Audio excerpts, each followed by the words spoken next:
I feel like sustainability is an important topic for research and businesses today because of two key challenges. The first one is really reconciling general welfare objectives of the environment and the ecosystem in which businesses operate with the individual incentives of these businesses. The second one is, I think, because there's a disconnect between three major issues. The first one is that there is a fundamental pressure when it comes from sustainability. We are facing a climate crisis, a housing affordability crisis, for instance. At the same time, and that's the second point, there are demand-side requests on how to handle these sustainability issues. Customers, for instance, want more sustainable firms.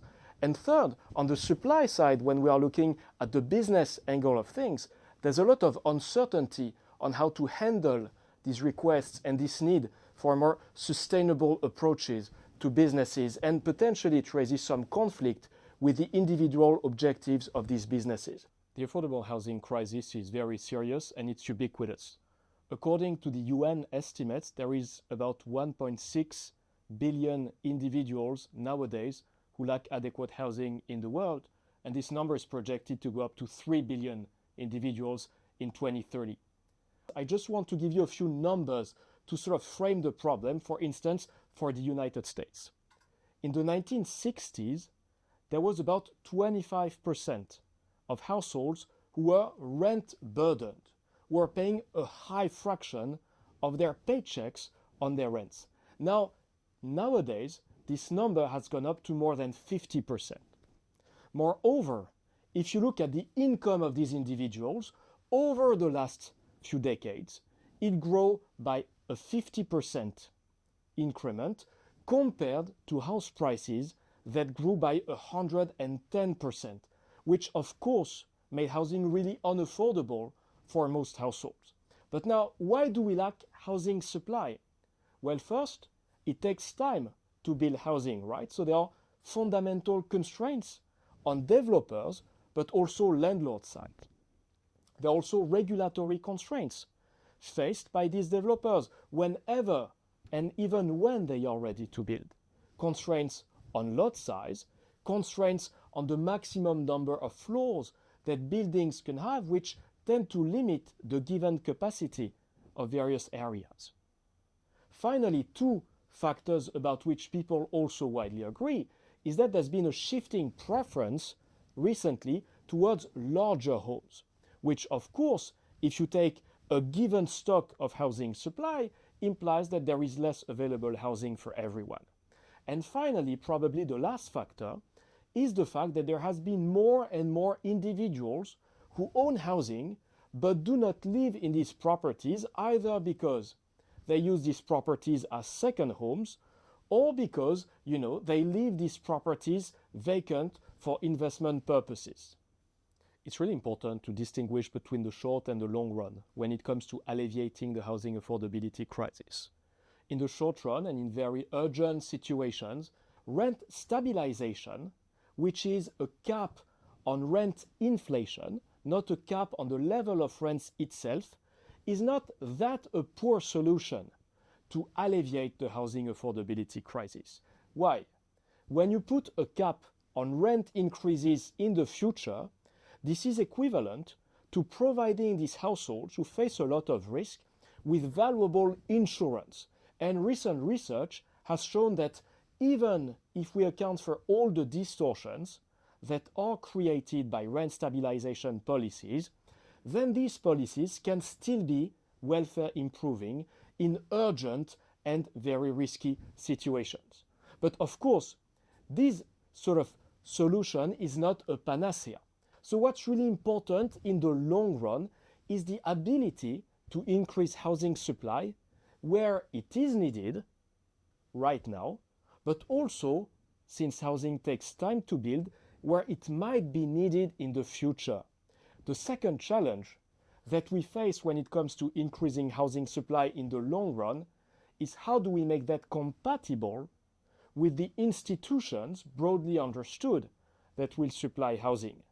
If it's the government, how is that housing going to be financed? By a tax? By debt?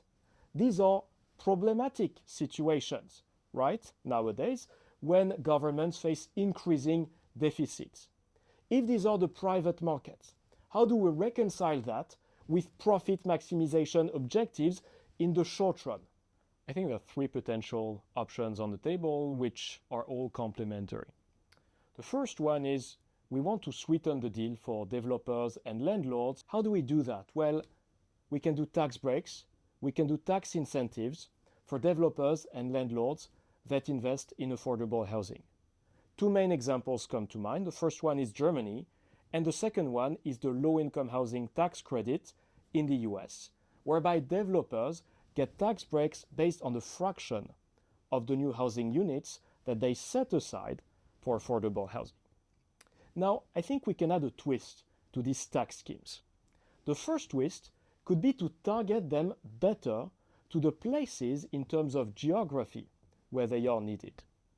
The second twist could be to target not a fraction of the new units that are being built, because it does not tell you anything in terms of the number of new households that will be housed in these units, but rather to target a number of units created that would be affordable.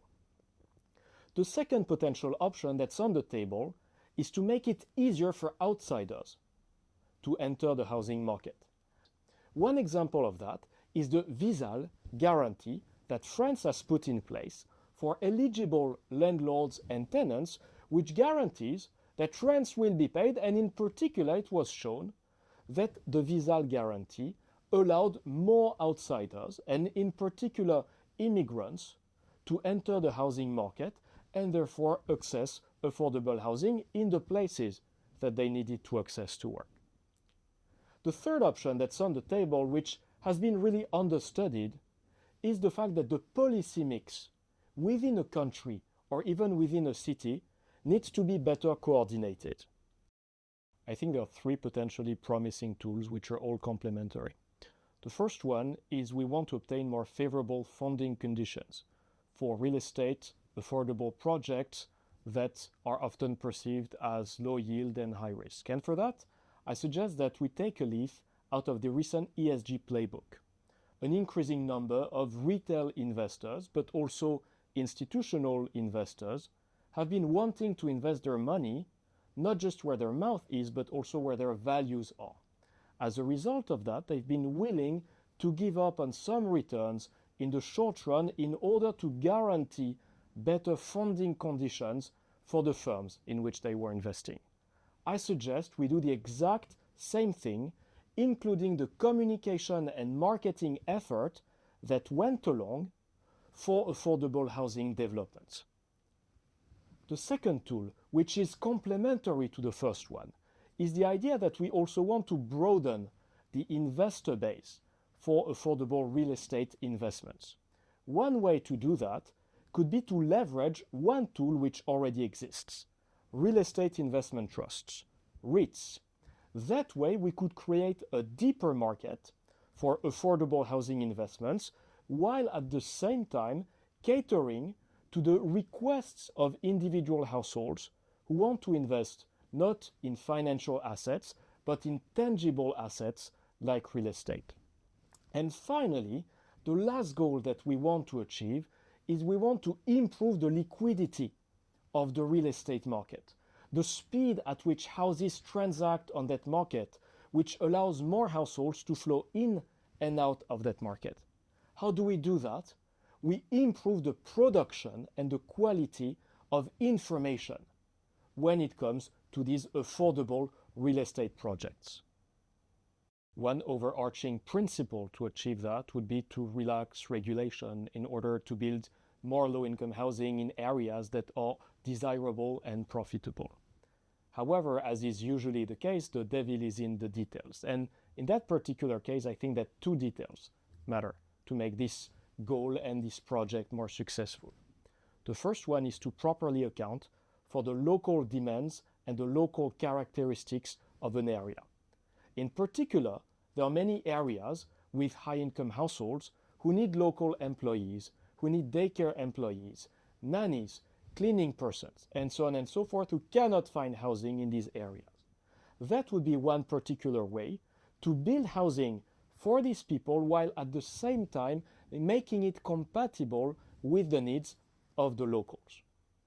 The second thing would be to really sort of respect the spirit of the neighborhood in order to make this project politically acceptable, which would then make it more sustainable. It would allow developers, governments to tackle the not in my backyard mentality, NIMBYism, and that would allow to make these projects more sustainable.